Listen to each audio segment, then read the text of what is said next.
কোথাচ্ছিস কেন?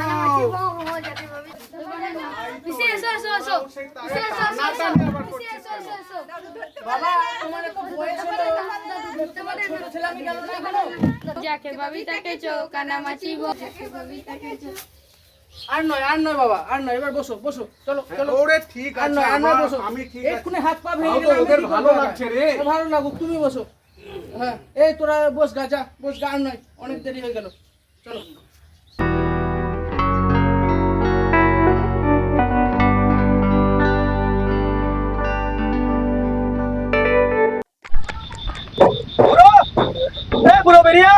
আমার কথাটা শোন। কালকে যে তোর ওই ঠাকুর পুকুরের পাশে যে জমিটা আছে, কালকে কিছু মুনিশ আমি বলে রেখেছি।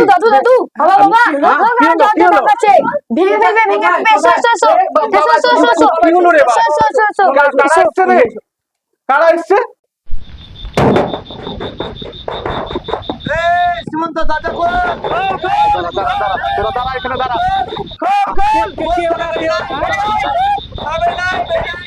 কে তোমরা? কেন এরকম করছো? আমাদের উপর অত্যাচার করছো কেন? আর দরজাটা ভেঙে যাবে।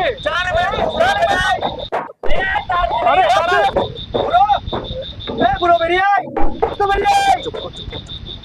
চুপ কর। কালকে সকালের মধ্যে যদি ঘর না ছাড়িস তাহলে পরশু সকালে একটু সূর্য দেখতে পাবি না। এদিকে আয় বুড়ো, তারপর দেখ পরিবার নিয়ে বেরিয়ে আয়। একটা কথা কতবার বলতে হয়? কথাগুলো কানে যাচ্ছে না নাকি? কালকের মধ্যে চল আজকের মতন যাই, কালকে আবার দেখা যাবে ওকে। আর থাকা যাবে না, সব বস। শোন,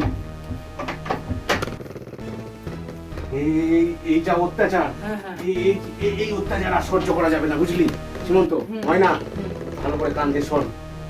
আমাদের কাল ঘন্ট বেজে এসছে। এদের অত্যাচার আরো দিনকে দিন বাড়বে। আমাদের সচেতন হতে হবে, বুঝতে পারলি সীমন্ত? হ্যাঁ, আমি সম্পূর্ণ বুঝতে পেরেছি। মানে এক কাজ কর ময়না, ওই রেডিওটা একবার চালাতো। দেখ আজকে আমাদের কি সংবাদটা দিচ্ছে দেখি। যাও, রেডিওটা চালিয়ে। চারিদিকে চলছে সমালোচনার ঝড় এবং দেশের গণ আন্দোলনের মাধ্যমে রাষ্ট্রপতিকে বিতাড়িত করা হয়েছে।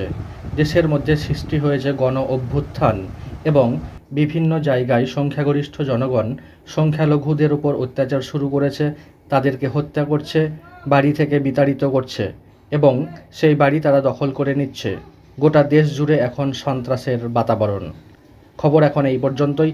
পরবর্তী খবর রাত 10:30টায়। শুনলি তো? হ্যাঁ, শুনলি তো খবরটা? শুনলি তো? একই ঘটনা ঘটছে আমাদের সাথে। যা বলছে সে একই ঘটনা ঘটছে, চারিদিকে একই কথা। তাহলে এবার আমাদের কিন্তু পটলি পাটলা এবার কিন্তু বোঝাতে হবে। আর যা করতে হবে শোন ময়না, শোন ময়না, এদিকে আয়। আরে পিকু শোন, এদিকে শোন। বলছি আজকে রাতের মধ্যে আমাদের যা একটা বাক্সতে যা আমাদের পোশাক আশাক আছে সব গুটিয়ে ফেল। এখানে আর থাকা যাবে না। আমাদের কাল ঘন্ট বেজে গেছে। এই ঘর দুয়ার, এই জমি জায়গা ছেড়ে সব চলে যেতে হবে আমাদেরকে। এই রাতের মধ্যেই আমাদেরকে, আজ রাতটা পেরোতে যতক্ষণ, আর ভোরের কোকিল ডাকলেই আমাদেরকে এই দেশ, এই গ্রাম, এই ঘর সব ছেড়ে চলে যেতে হবে অন্য দেশে। হ্যাঁ বাবা, তাই হবে। তুমি যা বললে তাই করে নেবো। মানে যত পুটলা আছে আজই সব উঠে নেবো। খুব ঘোরাঘুরি বেড়াতে হবে, বর্ডার তো পার করতেই হবে আমাদেরকে সকালে করে। দুষ্কৃতীরা যদি আবার আসে। দাদু, আজকে রাতে কি রান্না করতে হবে? ওরে রান্না টান্না আজকে আর করতে হবে না। রান্না করে আর কাজ বাড়িয়ে কোনো লাভ নেই। এই যা আমাদের কাল ঘন্ট বেজে গিয়েছে, পেটে কি খাবার ঢুকবে রে? পেটে খাবার ঢুকবে না। আজকে কিচ্ছু রান্না করার কোনো প্রয়োজন নেই। রান্না হবে না? আমার এখন থেকে তো খিদে পেয়ে গেল। সারা রাত কি করে কাটবে? আর রান্না করা যাবে না, সম্ভব নয়। ময়না, ওকে এক গ্লাস জল দে। হ্যাঁ বেটা, আজকের মতো রাতে জলটা খেয়ে থাক, কোন রকমে কষ্ট কর। একটাই তো রাতের ব্যাপার, কাল সকালে উঠে তোকে কিছু খাইয়ে দেবো। নে আর দেরি করিস না, সব ভর তাড়াতাড়ি ভর।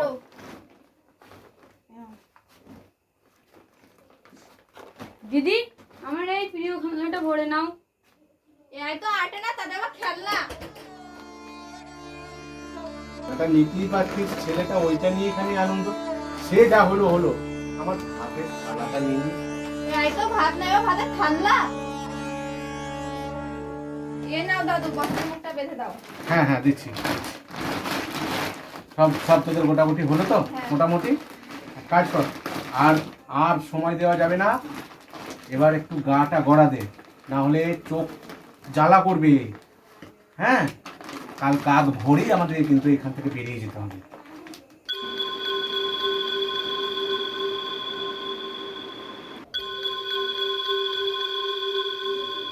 তোর কি ঘুম আসছে না নাকি এদিক ওদিক করছিস? পেটে খিদে থাকলে ঘুমাসি কি আর বাবা?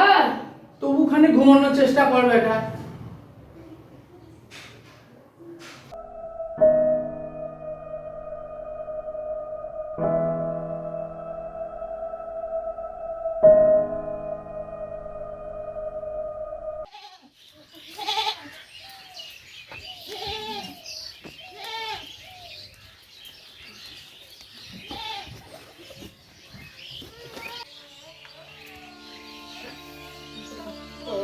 আমার ঘর হেমন্ত বাবা, বাবা তাড়াতাড়ি চলো, তাড়াতাড়ি চলো বাবা, সন্ধ্যের মধ্যেই যেন আমরা বর্ডার পার হতে পারি। চলো চলো তাড়াতাড়ি চলো।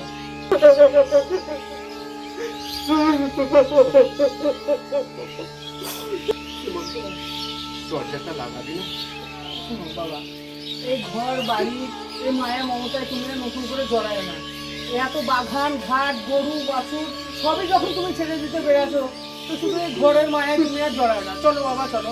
এটা কি সম্ভব বল? তুমি যে এখান থেকে আমি হাতে শোনো বাবা, হাতে শোনো বাবা, তৈরি শোনো। করেছি রে। তুমি যে এখান থেকে প্রাণটা নিয়ে যেতে পারছো এটাই আমাদের জন্য অনেক। চলো চলো।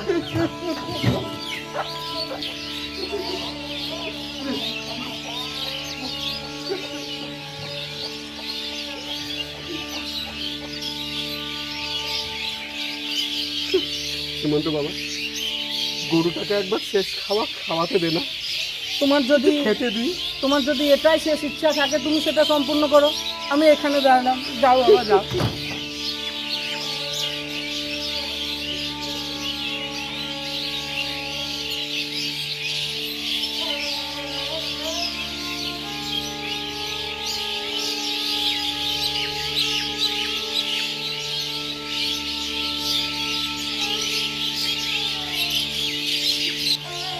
এই নে, আমার হাতের শেষ খাওয়া তুই খেয়ে নে বাবা।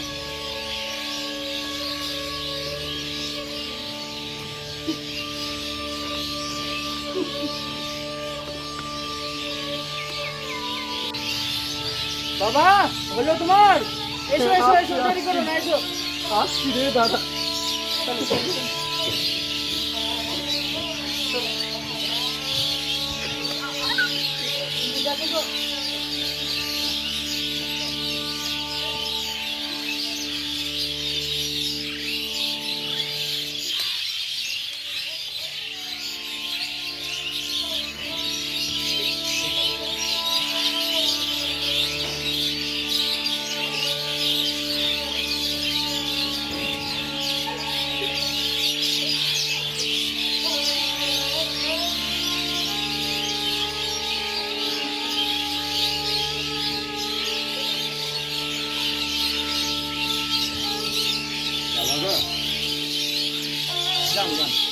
বিকু বিকু তুই কোথায় যাচ্ছিস? আগে তো কখনো বলিসনি। কোথায় যাচ্ছি জানি না রে, তবে এটা জানি এখানে আর কোনোদিন আসা হবে না। ভালো থাকিস।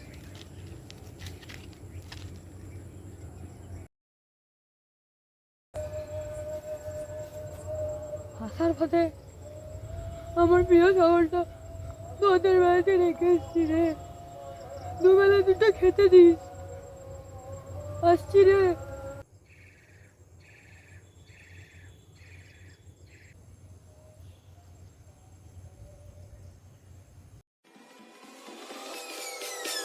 Peace.